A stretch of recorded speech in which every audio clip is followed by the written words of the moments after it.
Pessoal, vamos aqui hoje abordar propriedades da matéria na aula 1 de Química. É um assunto muito importante, fácil da gente trabalhar e vamos começar inicialmente falando algumas coisas básicas, né? Alguns conceitos que são considerados conceitos básicos. Esses conceitos básicos são fundamentais para que a gente compreenda um pouco sobre as propriedades da matéria, né? O pessoal que vai fazer Enem aí, ter uma noção básica de matéria. Os vestibulares tradicionais abordam bastante esse conteúdo. Então, primeira coisa que a gente deve abordar é o conceito de matéria. Matéria é tudo que tem massa e ocupa lugar no espaço. Então, é a base formadora de toda a matéria. Tudo que a gente quiser estudar hoje, né, a matéria, ela é a base formadora de todo e qualquer sistema, porque no mínimo a matéria ela é formada por átomos. Então, quando a gente aborda também o conceito importante que é energia, o aluno ele tem que estar em mente alguns conceitos fundamentais relacionados à energia, né? Porque é tudo aquilo que age sobre os corpos e nele produz algum efeito, né? Então ele pode modificar a matéria, pode deslocá-la, pode deformá-la. Esse é o conceito básico de energia. Outra coisa importante que a gente estuda na química, né, é os chamados estados físicos da matéria. Então, basicamente a gente tem 5 estados físicos básicos, reconhecidos pela matéria. 2 não é tão cotidiano, como é o caso do zero absoluto, que é das baixas temperaturas. Então a temperatura, a energia é tão baixa que a molécula praticamente ela atinge um novo estado de matéria. E o plasma, que seria o estado das altas temperaturas. A temperatura ela é tão alta que o estado, a matéria ela chega a um estado novo de agregação. Então um exemplo de plasma seria o Sol, por exemplo, né? E o zero absoluto a gente consegue bem próximo isso no laboratório. No ambiente natural a gente não consegue ter essas etapas, mas a gente consegue trabalhar 3 estados físicos que são considerados estados físicos básicos, como a gente fala aqui: o estado sólido, o estado líquido e o estado gasoso. Cada estado desse tem uma característica a se observar. No estado sólido, as moléculas elas estão totalmente agregadas, porque a força de coesão, quer dizer, a atração entre elas, é muito elevada. Então as moléculas elas estão, praticamente todas as moléculas estão unidas e juntas. Então essas moléculas ficando próximas umas das outras, elas têm uma baixa energia cinética, então ela tem uma baixa vibração. Isso vai caracterizar duas coisas, que seriam a forma e o volume aí, nesse caso, seria fixo. Teria uma forma e um volume fixo. No estado líquido, a gente tem outra característica. As moléculas elas já começam a ter mais liberdade de movimento. Isso é graças ao aumento do grau de agitação molecular, né, ocorrido devido à temperatura. E essa força de coesão ela começa a diminuir e, consequentemente, aumentar a força de coesão. Então, nesse caso aqui, eu já vou ter agora uma forma, devido a essa liberdade, variável. E, consequentemente, eu teria aqui um volume fixo, né? A forma variável, por exemplo, ela vai permitir que um líquido ele ocupe todo o espaço do recipiente, independente do formato, se é circular, se é cilíndrico, se é retangular. Então ele iria ocupar, porque as moléculas permitem essa liberdade nessa forma variável. Já o volume fixo, isso quer dizer que você pode ter o mesmo volume, 1 litro, 2 litros, 3 litros, ocupando vários recipientes diferentes devido à sua forma ser variável. Já no estado gasoso, a gente tem uma característica: praticamente as moléculas estão afastadas, porque diminuiu bastante a coesão. Não é uma coesão nula, mas é uma coesão muito baixa, que é essa atração. E aqui eu tenho uma alta energia cinética. Isso automaticamente ele vai fazer com que a forma e o volume sejam variáveis.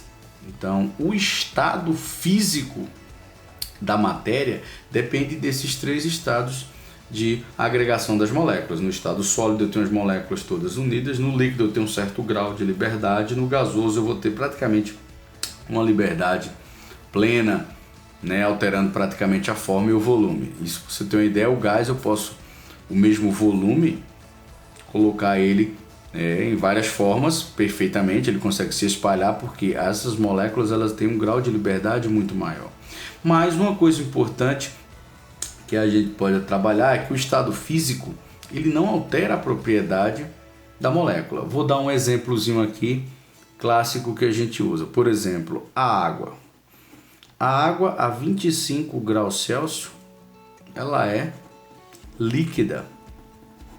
Então, a água a 25 graus Celsius ela se encontra no estado líquido. Por que esse estado líquido? Porque é a forma mais estável para a água. Então a água ela vai se tornar líquida a 25 graus Celsius porque é a forma química mais estável para ela. Então a combinação, o estado de agregação física de suas moléculas aí vai proporcionar uma maior estabilidade. Mas eu posso pegar a água líquida, passar para o sólido, como posso passar para o gasoso. Mas a água ela vai ter, eu posso ter água sólida, posso ter água líquida e posso ter água gasosa. Por quê? Porque não deixa de ser água. Apenas o estado de agregação é que vai mudar na mudança de estado. Então isso é muito importante que o aluno tenha em mente. Então, por exemplo, eu posso passar aqui, ter uma mudança de estado, passando, por exemplo, do sólido para o estado líquido. Bem como eu posso passar do líquido para o estado gasoso. O que é que vai acontecer? Se eu estiver passando do estado sólido para o estado líquido, eu vou precisar aumentar a energia cinética. Então eu vou aumentar a quantidade de energia. Na verdade, eu vou aumentar a quantidade de calor. E esse processo é um processo endotérmico. Aí você diz, o que seria um processo endotérmico? É um processo na qual o sistema ele vai absorver energia. E o que seria um sistema? É o vetor de estudo. Eu estou estudando, por exemplo, a passagem do sólido para o líquido. Isso é o meu sistema que eu estou observando. Então esse sistema endotérmico, a gente chama isso de fusão. Fusão seria a passagem, né? Um mecanismo, um sistema na qual o sistema absorve calor, através do sistema endotérmico, passando do estado sólido para o estado líquido.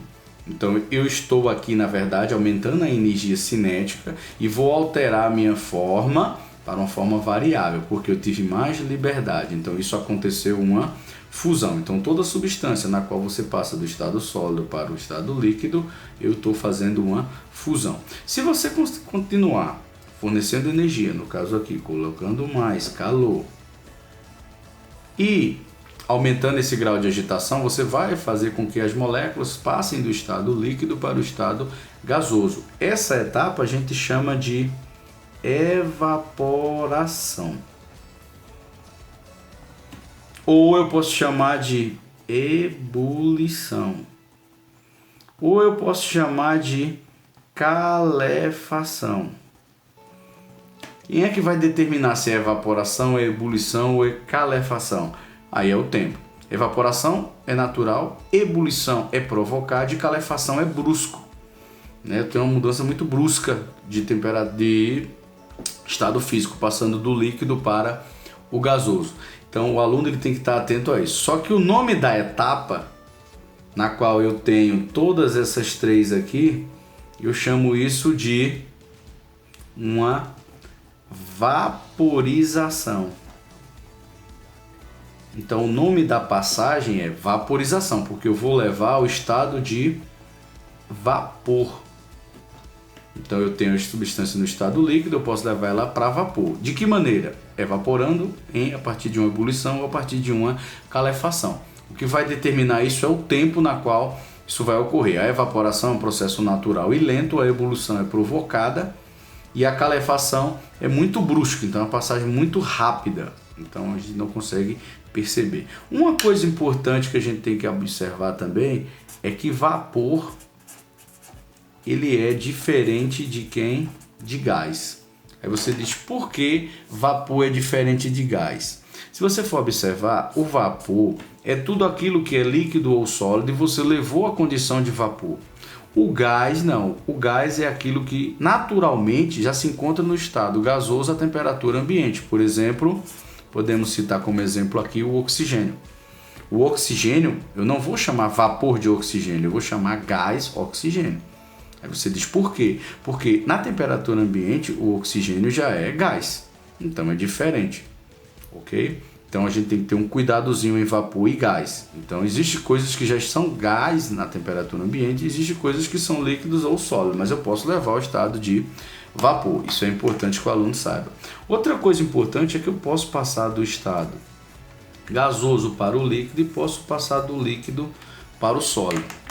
Como é que eu faço isso? Eu tenho que diminuir essa energia cinética, então consequentemente eu tenho que fazer o sistema perder calor. Quando eu faço o sistema perder calor, eu estou proporcionando aqui uma condensação. Alguns alunos ficam com dúvida porque ele diz assim: professor, mas a condensação, eu posso pegar um gás e passar por líquido, isso é condensação? Não. Quando você pega um gás e passa para o estado líquido, você está fazendo uma liquefação. Então eu posso fazer uma liquefação? Posso. Se eu tiver um gás, gás é tudo aquilo que a temperatura ambiente vai estar já no estado gasoso. Então, se eu pegar esse gás, eu posso esfriar ele e transformá-lo, ou seja, levar a condição, mudar o seu estado físico para uma condição de líquido. Aí eu chamo liquefação. Então, liquefação é diferente de condensação. Condensação é quando eu tenho um vapor e levo ao líquido. Se eu continuar retirando o calor, consequentemente, eu vou ter uma solidificação. Então, essas mudanças básicas de estado é importantíssimo para o aluno. Mas outra coisa importante que eu posso fazer aqui, e o aluno às vezes fica um pouco confuso, é a mudança de estado direta do sólido para o estado gasoso, ou vice-versa. Eu posso passar do gás para o sólido ou do sólido para o gasoso. Essa fase a gente chama de sublimação. Então, o que seria sublimação? Passar do sólido para o gás ou do gás para o sólido. Não é que não passe pelo estado líquido, ele passa pelo estado líquido, que é um estado líquido, ele é um estado ele passa muito rápido pelo estado líquido, e isso faz com que você tenha a percepção de que ele não passou por essa fase, ele saltou essa fase, mas na verdade não é isso que ocorre. Ele passa do sólido para o estado gasoso, passando pelo líquido rapidamente. Então isso se chama sublimação. Mas alguns autores dizem que sublimar é sólido para o gás e o contrário é ressublimar. Então, na verdade, isso fica muito a cabo da literatura, ok? Então eu queria deixar nessa aula 1 uma noção básica do que se diz respeito a essas propriedades básicas da matéria, que é muito importante para os alunos aí que vão fazer vestibular, ok?